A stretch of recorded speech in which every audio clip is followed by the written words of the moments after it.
Then the second center that we have is very important, which is called as the Swadisthana.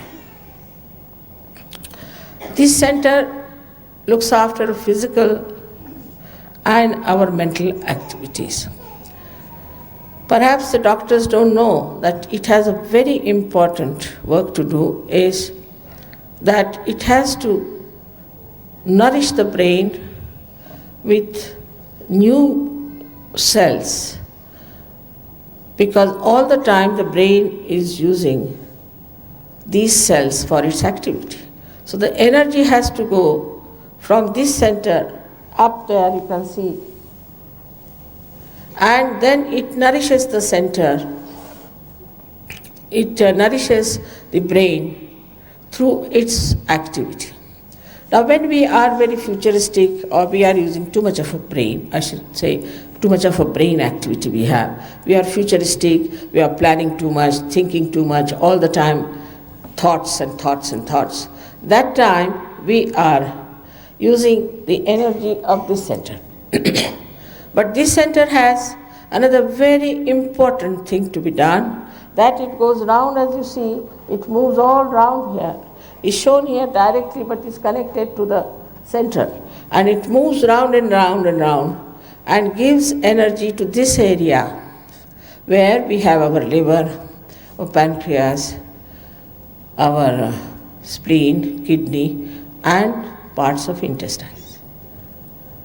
Now, if we start exhausting ourselves with too much thinking, then the main work of the center suffers, and that's how we develop all these diseases of all these organs. Like, for example, with liver, you develop a liver problem. Liver problem means that liver has a function to emit heat from your body, which is poison, into the bloodstream.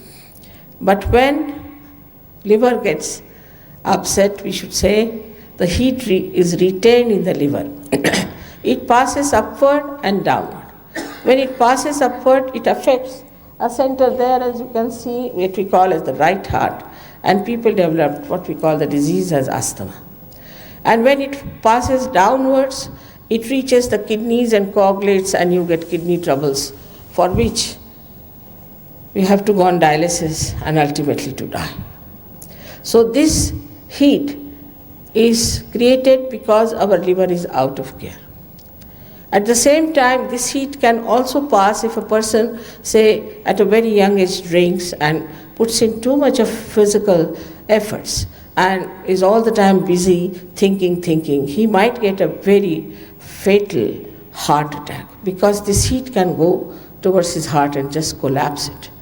Also, those people work very hard like that can get a very massive heart attack. But the people who have other problems on the left-hand side are different. They are the people who have lethargic organs. These organs do not work.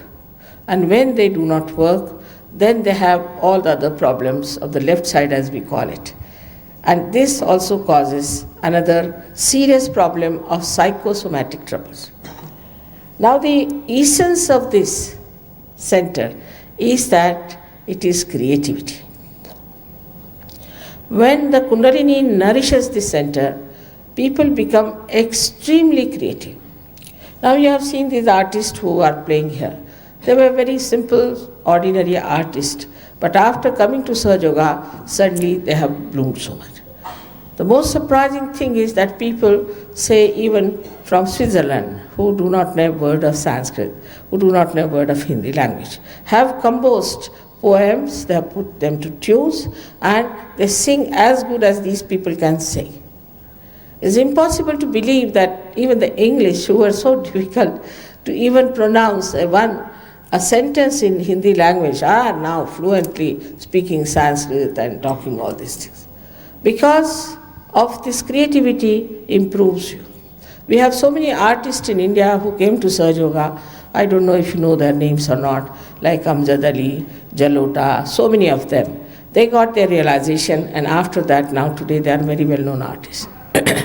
Also the paintings. We have some Australian people who became quite good artists after coming to Sahaja Yoga.